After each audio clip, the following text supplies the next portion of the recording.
Ya, talent pool kita ini belum tebel. Ya, kalau di Brazil, Argentina, Inggris lahir terus. Hari ini PSSI mengumpulkan 150 talent pool aja nggak dapet. Tim nasional senior mungkin sekarang baru ada 2x11.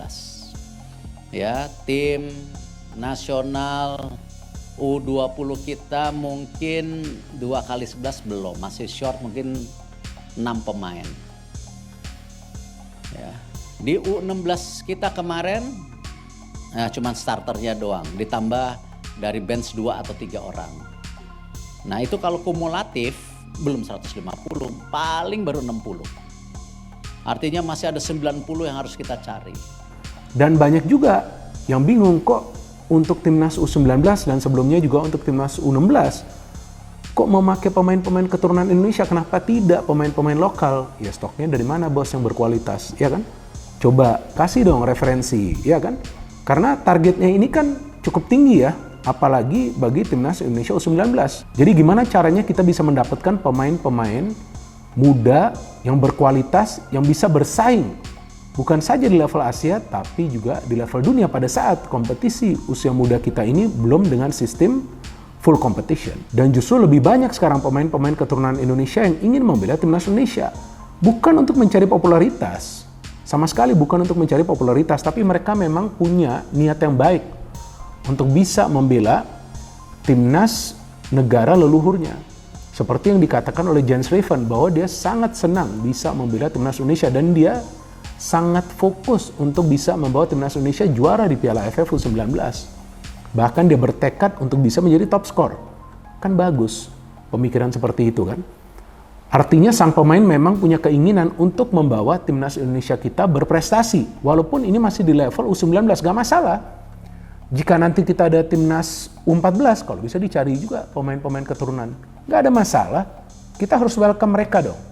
Asalkan mereka punya garis keturunan Indonesia, dan yang kedua, mereka punya kualitas. Yaitu, pertama, di Indonesia itu nggak kayak di Eropa, nggak diajarin tentang, kalau misalkan kita di sekolah kan ada akademisnya kan tentang pelajaran A, B, C kayak gitu kan ya. Nah di Eropa itu ada pelajaran tentang jadi atlet gitu.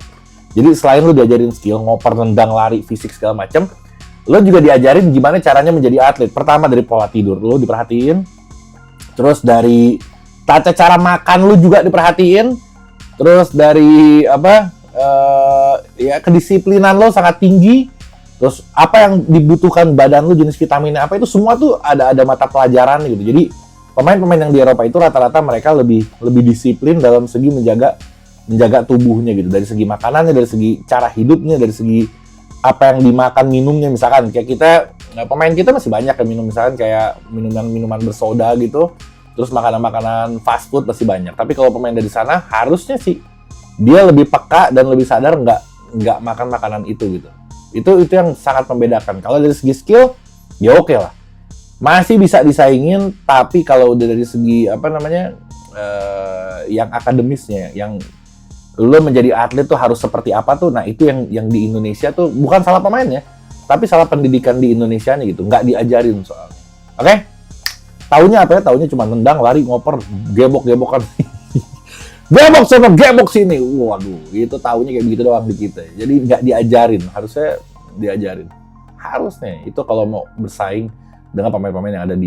Iya, secara dari sisi sebagai pengamat agak kaget dengan respon itu. Karena ini 16 sekali lagi. Ya. Kalaupun kalah di semifinal, Australia yang kalahin. Yang kalau di lingkup AFF kan memang berarti kita ada di kelompok 4 besar lah. Selalu dengan itu aja. Indonesia, Thailand, Vietnam, Australia. Ya. Artinya bukan sama yang enggak kalahnya gitu. Ada yang mereplace Australia ini, itu berpendapat ini replace Malaysia. Digantikan oleh Malaysia. Apa digantikan oleh Australia? Dulu kita ribet sama Malaysia juga kan. Ternyata Malaysia udahlah kita singkirin. Sekarang ada Australia. Ada yang bilang kayak begitu. Thailand, Vietnam tetap di situ suatu yang meribetkan lah ini. Nah sekarang ada Australia.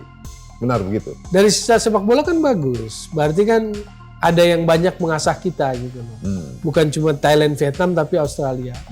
Lalu bumbu Australia, saya mendapatkan argumentasinya seperti ini. Jadi kalau saya lihat respon reaksi dari Ketum PSSI Erick Thohir itu adalah dia mau naikkan level. Jadi menggunakan momentum itulah.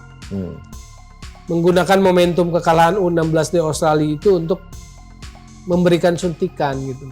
Ya, semoga ada lagi penambahan pemain-pemain lain yang terpilih untuk masuk di dalam tim nasional kita. Ya, semua tergantung dari STY sambil menunggu kedatangan STY. Tentunya banyak yang mengharapkan bahwa sekarang waktunya sudah mepet ya, kalau nggak salah juga ya, 1,5 bulan untuk bisa menghadapi ronde ketiga atau babak ketiga di Piala Dunia zona Asia ini. Sehingga itu pentingnya bagi STY untuk cepat untuk bisa datang, karena mungkin saja itu di awal Agustus atau ini sudah untuk pertengahan Agustus dia sudah bisa masuk ke TC-nya untuk persiapan menghadapi laga pertama atau 2 laga di bulan September ya, yang akan berlangsung di antara 5 dan 10 September yang akan datang. Siapa-siapa namanya memang kita belum tahu, tapi kalau bisa melihat kalau nama-nama yang saya sebut tadi itu pasti akan oke, baik pemain ini dan juga Calvin Verdong, Jai Itses, Justin Hobner, Ivar Jenner, Rafael Struijk, Tom Hai, Ragnar Oratmangun, semua ini akan masuk, termasuk dengan Sandy Walsh, Sain Patinama, Nathan Cho, itu sudah pasti akan ada di dalam. Ya, kita akan tunggu nantinya pengumuman resmi dari Sintayong untuk tim nasional Indonesia menghadapi putaran ketiga. Sebelum lebih lanjut, jangan lupa klik tombol jempolnya, karena jempol kalian adalah bukti kalian cinta Timnas Indonesia.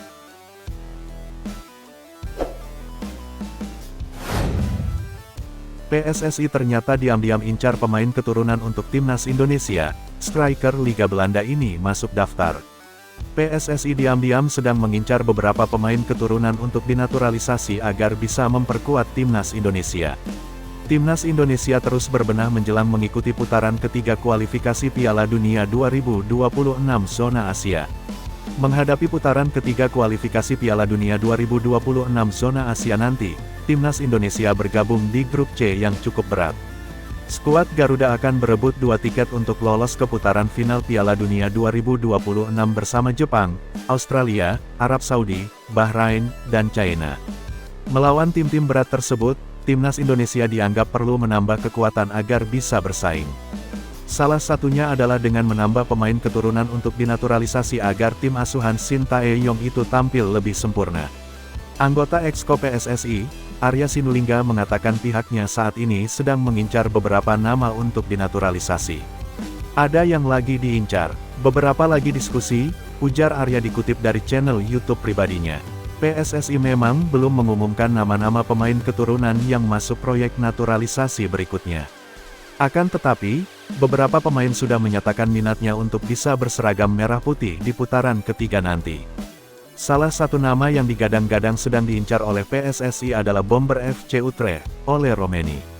Penyerang berusia 24 tahun itu disebut-sebut bakal memperkuat Timnas Indonesia di putaran ketiga kualifikasi Piala Dunia 2026 zona Asia nanti. Akan tetapi, Arya menyebut bahwa sosok tersebut belum bisa dibuka kepada umum karena masih ada beberapa hal yang perlu diurus.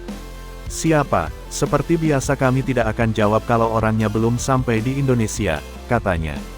Arya pun mengungkapkan tidak ingin menyebut nama, lalu ternyata prosesnya gagal sehingga tidak bisa bergabung. PSSI, lanjut dia, bakal mengungkapkan sosoknya jika memang pemain tersebut sudah mau dinaturalisasi. Karena kami tidak ingin bikin janji-janji palsu. Tidak biasa bikin janji palsu. Jadi kami biasanya yang pasti-pasti saja, katanya. Berita selanjutnya, demi percepat Maarten Paes bela Timnas Indonesia, PSSI terjunkan tim legal khusus.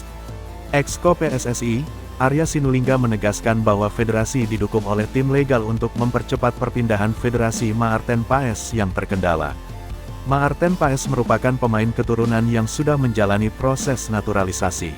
Kiper FC Dallas ini bahkan sudah mendapatkan status WNI. Sayangnya kiper berusia 26 tahun tersebut belum bersyarat untuk tampil bersama skuad Garuda. Alasannya karena terhalang aturan FIFA. Hal itu karena Maarten Paes sempat bermain di Belanda U21 ketika usianya sudah menginjak 22 tahun. Dari aturan, ia tidak boleh pindah federasi untuk membela timnas lain. Maka dari itu, PSSI kini sedang berusaha untuk mengawasi masalah tersebut. Arya Sinulinga menyebutkan bahwa federasi juga didukung oleh tim legal dari Erick Thohir. Kami didukung yang namanya tim legal, tim lawyer. Jadi Pak Erick juga punya tim lawyer yang mengerti mengenai sport di internasional, jadi paham mengenai hukum-hukum sport untuk internasional. Tim Pak Erick ada yang seperti itu, ucap Arya Sinulinga di YouTube pribadinya. Menurut Arya, PSSI telah mendengarkan beberapa masukan dari berbagai pihak. Namun, semuanya sudah diupayakan agar Maarten Paes segera membela timnas Indonesia. Jadi semua kemungkinan itu sudah dibahas. Dipertimbangkan secara hukum dan regulasi yang ada di olahraga, terutama FIFA, ujar Arya. Semua celah-celah hukumnya dipertimbangkan. Tapi kan kami tidak bisa sampaikan langkah-langkahnya bagaimana. Namanya berjuang secara hukum, ada langkahnya nanti kita siapkan semua, lagi berjuang terus, tegasnya. Adapun Maarten Paes diupayakan cepat untuk membela timnas Indonesia agar bisa memperkuat tim asuhan Sintayong untuk round 3 kualifikasi Piala Dunia 2026. Berita selanjutnya, jadwal CAS, kualifikasi Piala Dunia, Maarten Paes sudah bisa bermain. Gelaran kualifikasi Piala Dunia 2026 zona Asia ronde 3 akan segera dimulai September mendatang. Namun status Maarten Paes untuk membela timnas masih belum juga menemukan titik terang. Kiper FC Dallas ini telah menjadi warga negara Indonesia sejak April tahun 2024 lalu. Statuta FIFA 2022 pasal 9 ayat 2 menjadi ganjalan Maarten Paes membela timnas Indonesia, karena faktor perpindahan federasi dari KNVB ke PSSI. Proses tersebut mesti ditempuh lewat banding di FIFA, bahkan bisa berlanjut sampai ke Court of Arbitration for Sport (CAS). Kehadiran kiper naturalisasi itu sangat dinantikan, karena timnas Indonesia akan menghadapi gelaran kualifikasi Piala Dunia 2026 zona Asia di grup C. Di grup itu, timnas Indonesia akan menghadapi tim kuat seperti Jepang, Australia, Arab Saudi, Bahrain dan Tiongkok. Sampai saat ini status untuk bisa membela timnas Indonesia belum juga didapatkan oleh kiper yang berusia 26 tahun itu. Hal tersebut karena Paes masih belum mendapatkan perpindahan federasi dari KNVB ke PSSI yang menyebabkan dirinya masih belum bisa membela timnas Indonesia hingga saat ini. Status Maarten Paes masih terhalang di FIFA dan Pengadilan Arbitrase Olahraga (CAS) karena permasalahan dalam Statut FIFA pasal 9 ayat 2 butir I. Statut tersebut menyatakan pemain yang pernah bermain di federasi sebelumnya pada umur 21 tidak boleh pindah federasi. Usia Maarten pada saat membela timnas Belanda U21 dalam gelaran kualifikasi Eropa U21 tahun 2020 Maarten Paes sudah beranjak ke usia 22 tahun dikarenakan pemunduran jadwal akibat adanya COVID-19. Pihak PSSI masih berupaya terus untuk mendapatkan Maarten Paes dengan segera. Beberapa cara telah dilakukan namun sampai bulan Juli ini nama Maarten Paes masih belum terdaftar di jadwal list of hearings yang sudah update untuk bulan Juli sampai Oktober. Pihak PSSI tentunya sudah mencoba melobi FIFA agar kasus Maarten Paes bisa segera terselesaikan. Arya Sinulinga Exco PSSI mengatakan hal ini bukan masalah lobi-lobian, ini sudah regulasi, jadi harus dijawab dengan tata cara hukum bukan lagi lobi, tegas Arya Sinulinga dikutip Radar Kuningan. Kendati demikian pihak PSSI masih terus berupaya untuk kepastian Paes membela timnas Indonesia dengan segera. Jika diruntut dari jadwal sidang yang sudah diupdate oleh CAS untuk periode Juli hingga Oktober di mana sudah ada 32 nama dan tidak ada nama Maarten Paes. Itu artinya nasib Paes masih tidak jelas atau bahkan tidak bisa membela timnas dalam waktu cepat, terutama dalam gelaran kualifikasi Piala Dunia 2026 zona Asia mendatang. Kendati demikian perihal jadwal sidang yang belum jelas itu semoga saja ada hal-hal yang bisa meringankan Maarten Paes. Agar setidaknya muncul jadwal sidang dalam waktu dekat dan bisa membela timnas dalam pertandingan-pertandingan yang akan datang.